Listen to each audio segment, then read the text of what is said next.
Everyone, welcome back to my YouTube channel. Today's video is all about Gulmarg Kashmir. अगर आप Kashmir plan करो specially Gulmarg, then this video is perfect for you. इस video में मैं आपसे सारी डिटेल शेयर करूंगी, बजट से लेके कौन कौन सी जगह आप ट्रैक कर सकते हो। And trust me guys, there are so many places in Gulmarg still unexplored, जिनके बारे में लोगों को मालूम ही नहीं है। I am going to share all the places in this video, so stay tune. तो सबसे पहले, हाउ टू रीच कश्मीर। आप कश्मीर पहुंच सकते हो बस, train, flight, even road trip भी कर सकते हो अगर आपके पास ज़्यादा टाइम है और दिन है। हम कश्मीर गए थे via flight from Mumbai to Srinagar and it cost us around 20,000 से 30,000 for 2 person and it was a round trip और डायरेक्ट फ्लाइट थी। फिर श्रीनगर से गुलमर्ग आप पहुंच सकते हो टैक्सी बुक करके, जो आपको श्रीनगर एयरपोर्ट के बाहर आराम से मिल जाएगी, और आप अपने होटल फोन करके बोल सकते हो एयरपोर्ट टैक्सी के लिए। हम जब कश्मीर गए थे, हम अपने गाइड के साथ पूरी ट्रिप प्लान कर चुके थे और हमारा गाइड होटल से लेके एयरपोर्ट ट्रांसफर सब कुछ बुक कर रखा था।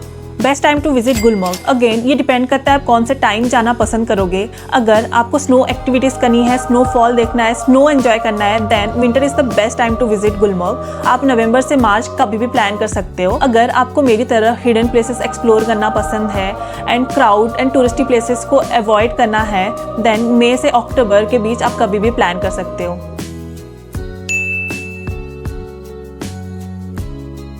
Let's talk about budget. Flight आपको 10,000 से 15,000 के अंदर आराम से मिल जाएगी, round trip direct flight. And ये डिपेंड करता है आप कौन से टाइम पे विजिट कर रहे हो। होटल, अगेन ये डिपेंड करता है आप कौन से टाइप के होटल में स्टे करना चाहते हो। और एक नॉर्मल होटल अच्छे व्यू के साथ एंड ब्रेकफास्ट के साथ 5,000 से 10,000 के अंदर मिल जाएगी आपको पर नाइट। हम जिस होटल में रुके थे, मैं स्क्रीन में नाम मेंशन कर दूंगी। ट्रांसपोर्टेशन, अगर आप एयरपोर्ट टैक्सी ले रहे हो श्रीनगर से Gulmarg, then it will cost you around 4,000 one side. आप किसी भी टाइम गुलमर्ग विजिट कर रहे हो, आप अपने साथ एक रेनकोट रखना बहुत काम आता है। और अगर आप विंटर में विजिट कर रहे हो, आप अपने साथ एक स्नो प्रूफ जैकेट रखना। और अगर आपको स्नो के लिए गम्बूस चाहिए, आपको 100 to 100 रुपीज़ में मिल जाएगा, बट बार्गेनिंग करनी पड़ेगी। अपने साथ एक वाटर प्रूफ ट्रैकिंग शूज़ रखना। और कश्मीर में ओनली पोस्टपेड सिम काम करता है, प्रीपेड सिम काम करता ही नहीं है। या तो आप अपने प्रीपेड सिम को कन्वर्ट कर लो पोस्टपेड सिम में, अदरवाइज आप एयरपोर्ट से सिम खरीद सकते हो। 400-500 रुपये में आपको आराम से मिल जाएगा 1 GB डेटा के साथ।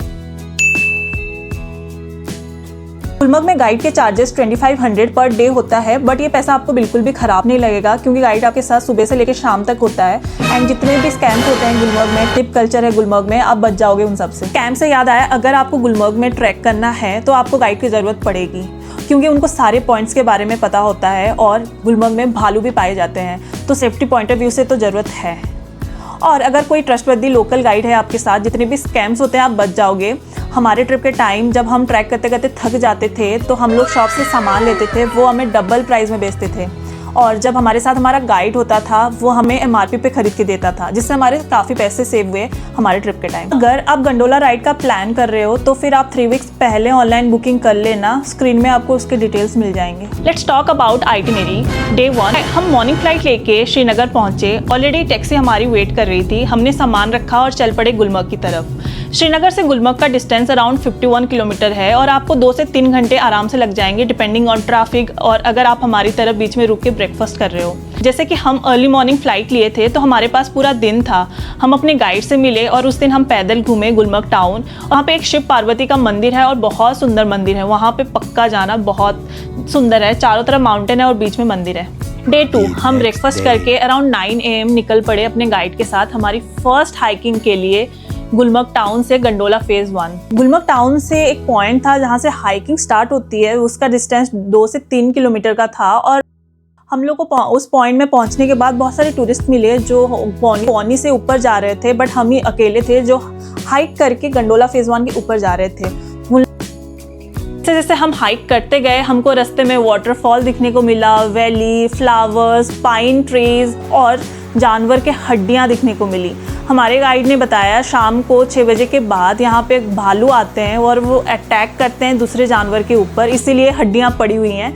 हम अपने साथ एनर्जी बार, पानी, जूस लेके गए थे। हम लोग बीच बीच में रुक के रेस्ट लेके वो पी रहे थे, खा रहे थे, फिर आगे बढ़ रहे थे। अराउंड 1 बजे हम पहुँचे और जो पहुँच के खुशी मिली हमको, मतलब हमने बहुत सारे फ़ोटोज़ क्लिक की। पहुंचते ही हम लोग फ़ोटोज़ क्लिक किए कि फाइनली हम अपने डेस्टिनेशन में पहुंच गए। वहाँ के जो लोकल लोग थे वो हमें देख के बहुत खुश हो गए थे कि वाओ, आप लोग इतना ऊपर चढ़ के आए हो, कोई लोकल ही चढ़ सकता है। मतलब वहाँ के जो लोकल हैं वो मोस्टली चढ़ के आते हैं, ज़्यादा टूरिस्ट को मालूम ही नहीं। हमने बोला नहीं, हमारे गाइड जो हैं उन्होंने हमको बताया कि हम हाइक करके जा सकते हैं और हम भी पहली बार हाइक करके आए हैं। वैसे तो हम पहले भी आ चुके हैं, गंडोला राइड कर चुके हैं, बट हाइकिंग के जो नज़ारे थे वो अलग ही था, बहुत ही सुंदर था।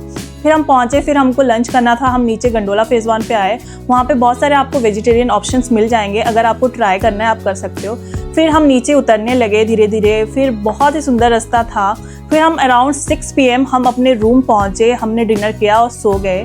और जो हमारे गाइड भैया थे वो टंगमोग विलेज से थे, तो वो हमको छोड़ के वो नीचे चले गए अपने घर। डे 3 हम लोग ब्रेकफास्ट करके गुलमर्ग व्यू पॉइंट पहुँचे। वहाँ पे ऑलरेडी हमारे गाइड वेट कर रहे थे हमारा। फिर हमको मालूम नहीं था कि आज कहाँ हमको ट्रैक करना है, तो उन्होंने बताया हमको नीचे उतरना है पावर प्रोजेक्ट रोड के थ्रू। एंड बहुत ही छोटे छोटे रास्ते थे, नीचे बहुत मुश्किल था आना, बट हम हाइक करके नीचे पहुँच गए। बहुत ज़्यादा थक गए थे। नीचे जब आते हो ना बहुत ज़्यादा फोर्स पड़ता है आपके पाँव पे, तो मैं सजेस्ट करूँगी आप एक अच्छा ट्रैकिंग शूज़ लेके जाना, बहुत इंपॉर्टेंट है ट्रैकिंग के टाइम।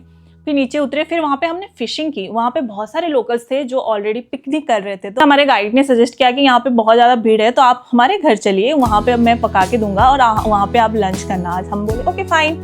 फिर हम लोग टंगमर्ग विलेज गए, वहाँ पे थोड़ा रेस्ट किया, उनके घर वालों से मिले। फिर हम लोग बहुत ज़्यादा लेट हो चुके थे, अराउंड ये 5 बज चुके थे, 4 से 5 बज चुके थे, तो हमारे अंदर बिल्कुल भी एनर्जी नहीं थी कि वापस हम लोग होटल हाइक करके आएँ।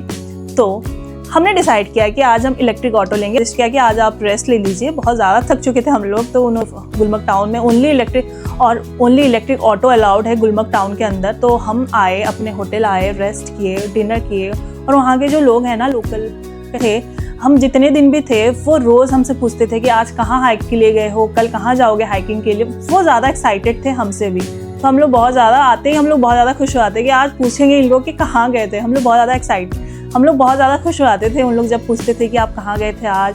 बहुत कम लोग आते हैं गुलमर्ग जिनको इन पॉइंट्स के बारे में मालूम है। तो हम बोले कि ओके, हम लोग नेक्स्ट टाइम भी आएंगे। फिर उन्होंने बोला नेक्स्ट टाइम भी आना, और भी पॉइंट्स है, और भी एक्सप्लोर, बहुत ही सुंदर है गुलमर्ग, और एक्सप्लोर करना चाहिए। हमने बोला ज़रूर, हम नेक्स्ट टाइम ज़रूर आएंगे और भी पॉइंट्स कवर करेंगे। का दिन बहुत ही रिलैक्स था। आज हमने प्लान किया था कि आज हम ज़्यादा कुछ हाइकिंग नहीं करेंगे, क्योंकि लगातार 3 दिन से हम हाइक कर रहे थे। तो आज हमने सोचा कि आज कुछ छोटे छोटे टूरिस्टी पॉइंट्स हैं वो कवर करते हैं। जैसे कि हम दूध पत्री गए थे उस दिन। फिर वापस आते टाइम हम लोग टंगमर्ग विलेज गए थे। वहाँ पे हमारे गाइड ने हमें इनवाइट किया था लंच के लिए। फिर लंच करके हम वापस अपने होटल आ गए। फिर नेक्स्ट डे की हम तैयारी कर रहे थे कि नेक्स्ट कहाँ हाइकिंग के लिए जाना है। डे 5 आज हमारा आखिरी दिन था गुलमर्ग में। आज हमको बहुत सारे हाइकिंग पॉइंट्स कवर करने थे। गुलमर्ग से टंगमर्ग विलेज से रंगमर्ग व्यू पॉइंट से द्रंग वाटरफॉल, वहाँ से वापस हब्बा खातून होते हुए हम अपने होटल आने वाले थे। हर दिन की तरह हम निकल पड़े थे ब्रेकफास्ट करके अपने गाइड के साथ टंगमर्ग विलेज। बहुत सुंदर रास्ता था। लोकल्स अपने पौनी के साथ ऊपर काम के लिए जा रहे थे और हम नीचे हाइकिंग के लिए उतर रहे थे।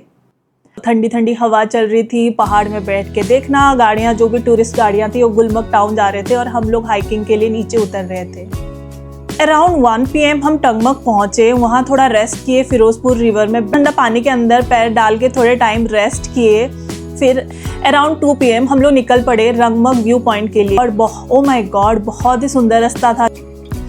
फिर हम पहुँच गए रंगमर्ग व्यू पॉइंट। एक पॉइंट था जहाँ, रंगमर्ग से पहले एक पॉइंट है जहाँ चारों तरफ पाइन ट्रीज है, और आप अगर नीचे देखोगे तो आपको द्रंग वाटरफॉल दिखाई देगा। हम लोग चलते गए। द्रंग वाटरफॉल के ऊपर से हमको हाइक करके हब्बा खातून व्यू पॉइंट पहुँचना था। ओ माय गॉड, जो द्रंग वाटरफॉल का रास्ता है हब्बा खातून के लिए हाइकिंग है, बहुत सुंदर है। उसके नज़ारे नीचे, जैसे ऊपर आप पहुँच जाओगे एक पॉइंट में, द्रंग वाटरफॉल के ऊपर पहुँच जाओगे, वहाँ से जो नीचे का नज़ारा है बहुत सुंदर है। चारों तरफ पाइन ट्रीज हैं, ठंडी ठंडी हवा चल रही है। हमने वहाँ रुक के थोड़ी फ़ोटोज़ क्लिक की। हम लोग लगभग 5 बजे तक हब्बा खातून व्यू पॉइंट पहुँच के वहाँ थोड़ा हम रुके, थोड़ा रेस्ट किए, फ़ोटो क्लिक की।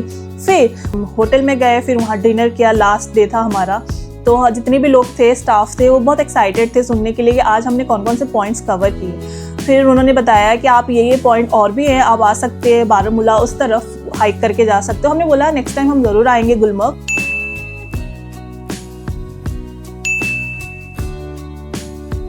अगर आप कश्मीर प्लान कर रहे हो जाने के लिए, स्पेशली गुलमर्ग ऑब्वियसली, आप प्लीज़ अर्ली मॉर्निंग फ़्लाइट लेना क्योंकि आपके पास पूरा दिन होता है एक्सप्लोर करने के लिए। Postpaid SIM is must, prepaid SIM काम करता ही नहीं है। आप अपना होटल बुक करना ब्रेकफास्ट और डिनर के साथ, क्योंकि लंच का टाइम का मालूम नहीं होता आप कहाँ हो, किस पॉइंट पे हो, वापस होटल आके फिर लंच नहीं कर सकते। आप बुक करना ब्रेकफास्ट और डिनर के साथ। अगर आपको मेरे गाइड का डिटेल्स चाहिए, आप कमेंट सेक्शन में कमेंट कर देना, मैं आपको डिटेल्स प्रोवाइड कर दूंगी। अगर आपको मेरा वीडियो अच्छा लगा, please like, share and comment and subscribe करना मत भूलना। बाय।